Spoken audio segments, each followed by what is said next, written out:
Prime minister का Kuwait का visit है। वहाँ पे खबरों के मुताबिक बड़ी डिफेंस डील होने जा रही है। बड़ी खबर मिल रही है, प्रधानमंत्री नरेंद्र मोदी कुवैत दौरे पर रवाना हो गए हैं। पारंपरिक वाद्य यंत्रों के साथ प्रधानमंत्री का स्वागत किया जा रहा है। मिनी हिंदुस्तान उमड़ आया है।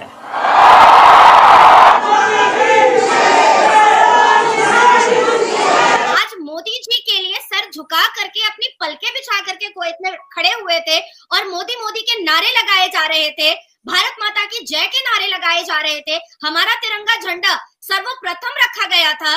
प्राइम मिनिस्टर नरेंद्र मोदी दुनिया की किसी भी कंट्री में जाते हैं ना, तो हिंदुस्तान की कम्युनिटी की तरफ से एक बहुत बड़ा उन्हें प्रोटोकॉल मिलता है, बहुत बड़ा उन्हें इस्तकबाल, बहुत लोग उन्हें देखने आते हैं, उन्हें वेलकम करते हैं, उन्हें मिलते हैं लोग। भारत के वजीर आज़म नरेंद्र मोदी इस वक्त कुवैत में है और सबसे इम्पोर्टेंट चीज़ ये थी कि वो रामायण और महाभारत जो है उसकी जो ट्रांसलेशन है वो दे रहे हैं to the Kuwaiti people. India एक कौम है। इंडिया मेरे मोहतरम इंडिया का कौम है, हम एक हजूम है। इंडिया नेशन और हम हजूम। हाँ, हम एक हजूम है। और भैया आप उनकी फिल्में देखते हैं, क्यों देखते हैं भाई? मुसलमानों के तो वैसे ही खिलाफ है ना, ये काफर लोग जितने भी हैं सब मुसलमानों के खिलाफ है। नहीं कहते कि मुसलमान किसी जगह पे हो, मुसलमान नमाज पढ़े, अल्लाह को याद करे, ये नहीं वो चाहते, वो डर जाते हैं। कुवैत इधर पाकिस्तान का वीजा बंद कर रहा है और मोदी जी कुवैत में पहुंचकर वहां की शेखों ने जिस तरीके से स्वागत किया है, पाकिस्तान की गांड जल गई है। भाई पाकिस्तान के मुस्लिम बोलते हैं कि हिंदुओं का स्वागत इस तरीके से नहीं होना चाहिए कुवैत के अंदर में, क्योंकि कुवैत एक इस्लामिक कंट्री है और इस्लाम का सपोर्ट करना चाहिए, लेकिन कुवैत वाले पाकिस्तानियों को वीजा देने से मना कर दिया है और इसलिए पाकिस्तान के मुस्लिम ऐसे ऐसे बयान दे रहे हैं कि उनके बयान सुन के आप चौंक जाएंगे। लेकिन उससे पहले दुबई से गुस्से में ऐसी बयान दे दी है, वो भी वीडियो क्लिप आपको देखनी चाहिए। तो सबसे पहले चलते हैं पाकिस्तान और देखते हैं पाकिस्तान के मुस्लिम इस मुद्दे पर क्या क्या बोलते हैं। पहले आप इनकी बातें सुनिए। पाकिस्तान की जो इस टाइम सिचुएशन है, दूसरी तरफ अगर हम बात करें नेबर इंडिया की, तो वो उनके प्राइम मिनिस्टर कुवैत विजिट पे गए हैं। खबरें हैं कि डिफेंस की डील और बहुत कुछ मतलब नए प्रोजेक्ट लेके जाने वाले हैं। क्या कहना चाहिए? जी बिल्कुल सही आपने बताया कि प्राइम मिनिस्टर नरेंद्र मोदी इस टाइम कुवैत में मौजूद हैं। अच्छा। और डिफेंस की जो डील्स हो रही है इसके ऊपर हो रही है बात सारी। लेकिन मैं थोड़ा सा डिटेल से आपको बताना चाहूंगा ये क्या मामला है और prime minister Narendra Modi Kuwait में लेने क्या गए और क्यों चले गए वो कुवैत के बीच में। सबसे पहले तो मैं आपको शुरू इधर से करना चाहूंगा जो साहब कि प्राइम मिनिस्टर नरेंद्र मोदी ने अपने इंडिया की हिस्ट्री के रिकॉर्ड पे रिकॉर्ड तोड़ रहे हैं। वो दुनिया की ऐसी ऐसी कंट्री में गए कि जहाँ हिंदुस्तान का प्राइम मिनिस्टर को कभी 30 साल हो गए हुए, कभी 40 साल हो गए, कभी 50 साल हो गए और कभी हिंदुस्तान का प्राइम मिनिस्टर उस कंट्री में पहुंच सका ही नहीं जहाँ पे प्राइम मिनिस्टर नरेंद्र मोदी पहुंचे हैं। अभी कुवैत में वो पहुंचे। देखिए प्राइम मिनिस्टर नरेंद्र मोदी दुनिया की किसी भी कंट्री में जाते हैं ना, तो हिंदुस्तान की कम्युनिटी की तरफ से एक बहुत बड़ा उन्हें प्रोटोकॉल मिलता है, बहुत बड़ा उन्हें इस्तकबाल मिलता है, बहुत लोग उन्हें देखने आते हैं, उन्हें वेलकम करते हैं, उन्हें मिलते हैं लोग। लेकिन अभी आप देखें कि प्राइम मिनिस्टर नरेंद्र मोदी, और क्यों ना करें वो वेलकम यार, प्राइम मिनिस्टर नरेंद्र मोदी जब कुवैत में गए तो सबसे पहले अपने हिंदुस्तान की लेबर कम्युनिटी जो है उनसे मिलने गए हैं, उनसे मिले हैं, उनसे बातचीत हुई है। उनसे क्यों मिले, उनसे पूछा है कि भाई आप लेबर इधर रह रहे हो, आपको खाने पीने की तंगी तो नहीं है, आपकी रिहाइश की तंगी तो नहीं है, आपको गवर्नमेंट की तरफ से कोई तंगी तो नहीं मिल रही। देखें अगर वो उनको कोई तंगी मिल रही है तो वो उनकी कुवैत की गवर्नमेंट से बात करेंगे कि यार मेरे लोगों को तंगी क्यों मिल रही है, उन्हें रिलीफ मिले तो वो लोग उन्हें प्रोटोकॉल क्यों ना दें, उन्हें मिले क्यों ना, उनका वेलकम क्यों ना करें। और सबसे बड़ी बात जो बताना चाहूंगा, दुनिया सारी ये सोच रही है कि प्राइम मिनिस्टर नरेंद्र मोदी उधर असले की या उधर डिफेंस के लिए जो है ना उधर डील करने गए हैं। हो रहा होगा, ऐसा भी होगा कि वो डिफेंस के सिलसिले में उधर गए होंगे कुवैत में, लेकिन मुझे जो लगता है, जो मेरा माइंड काम करता है, मैं अपने ज़हन से आपको बताना चाहूंगा। आपको याद होगा कि हिंदुस्तान रशिया से बहुत बड़े लेवल पे पेट्रोल लेता है, ऑयल लेता है, बहुत बड़े लेवल पे लेता है। और उसका अभी उधर जंग चल रही थी रशिया के बीच में, तो उसने हिंदुस्तान को क्या पूरी दुनिया को डिस्काउंट रेटों पे पेट्रोल देना शुरू किया। देखिए जिसमें जुर्रत थी, जिसमें पावर थी, उन्होंने तो पेट्रोल लेके दिखाया। हमारे भारत के प्रधानमंत्री आदरणीय मोदी जी को हमेशा टारगेट किया जाता है कि वो तो सांप्रदायिक है, वो तो कट्टर हिंदू है। तो अभी जो इतिहास के पन्ने में खोलूंगी उसमें ये बताऊंगी कि कुवैत की लड़ाई हमेशा से मुस्लिम मुल्कों से ही हुई। और देखिए जब कट्टर हिंदू कुवैत पहुंचा तो वहां पर वो जुब्बा पहने हुए और साफा पहने हुए और ना जाने हजारों बार हज किए हुए लोग कैसे उनको सर पलकों पे बिठा रहे थे। तो मुझे कभी कभी आश्चर्य होता है कि पाकिस्तान हो, बांग्लादेश हो या भारत हो, यहाँ के मुसलमान आखिर चाहते क्या है?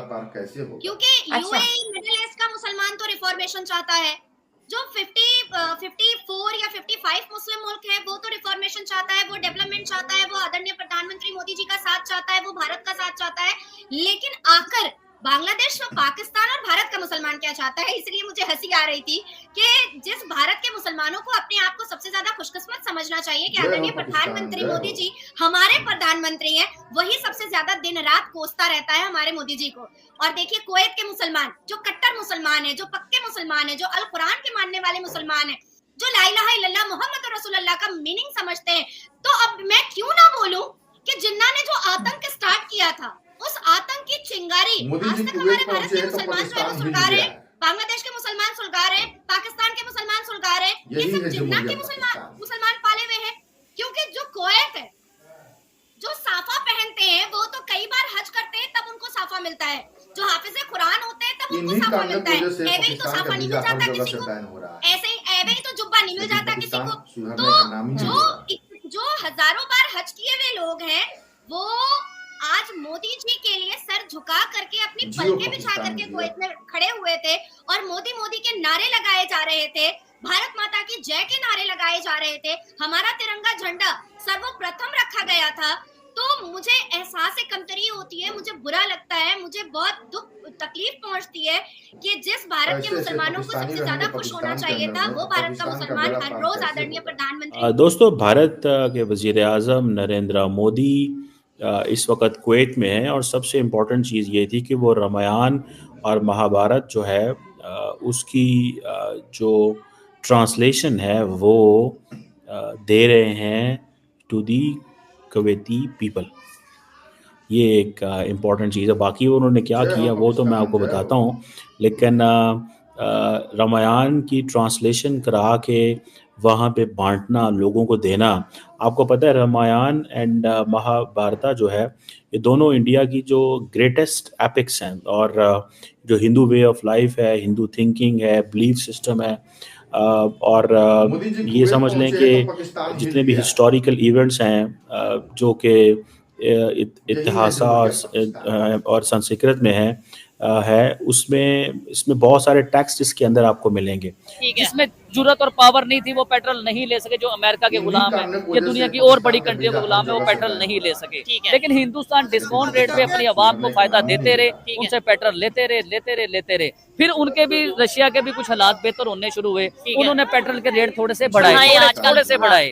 देखिए जो सब दुनिया की किसी भी कंट्री में आप चले जाएं, जहाँ पे पेट्रोल का रेट बढ़ता है ना, वहाँ पे पूरे मुल्क में महंगाई आ जाती है। किसी भी प्रोडक्ट को आप ले लीजिए, पेट्रोल की वजह से उसको प्राइस में फर्क पड़ता है, वो महंगी हो जाती है चीजें। तो आपने देखा होगा कि रिसेंटली हिंदुस्तान में भी ना पेट्रोल भी थोड़ा सा महंगा हुआ है, उधर के डॉलर का रेट भी ऊपर गया और उधर महंगाई का भी सिलसिला जो है ना थोड़ा सा बढ़ गया है। तो अब मैं आऊंगा अब दोबारा प्राइम मिनिस्टर नरेंद्र मोदी के ऊपर कि वो कुवैत क्या लेने गए हैं। मेन मुद्दा ये है जो मुझे लगता है कि वो कुवैत क्या लेने गए हैं। देखिए वो आने वाले 5 सालों के बारे में सोचते हैं, वो अब के बारे में नहीं सोचते। वो ये देखते हैं कि आने वाले 5 सालों में मैंने अपने मुल्क को क्या फायदा देना है। अगर रशिया पेट्रोल महंगा कर रहा है तो वो पेट्रोल जो है ना कुवैत से बड़े मुनासिब रेटों पे बहुत बड़ी डीलें करेंगे, जो आने वाले 5 सालों में अपने मुल्क को फायदा होगा। नहीं तो इसका मतलब क्या है कि रशिया तो उनका दोस्त है, तो रशिया से ऑयल नहीं लेंगे। इसका मतलब ये नहीं है कि रशिया से ऑयल लेना बंद कर देंगे, लेकिन वो कुवैत से बहुत बड़े लेवल पे पेट्रोल लेंगे और सस्ता लेंगे, क्योंकि अपनी आवाम को फायदा देंगे कि उनके किसी भी चीज का रेट ना बढ़े,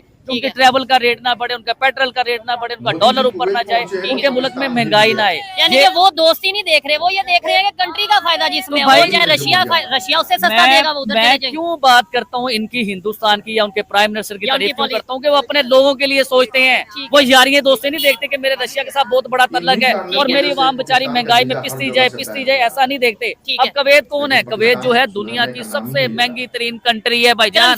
उनकी करेंसी दुनिया में सबसे महंगी करेंसी है, सबसे ऊंचे लेवल की करेंसी है। उसके साथ भी देखिए कुवैती दिनार हो ना, 1 दिनार हो, और पाकिस्तानी जो है 904 रुपए बनते हैं।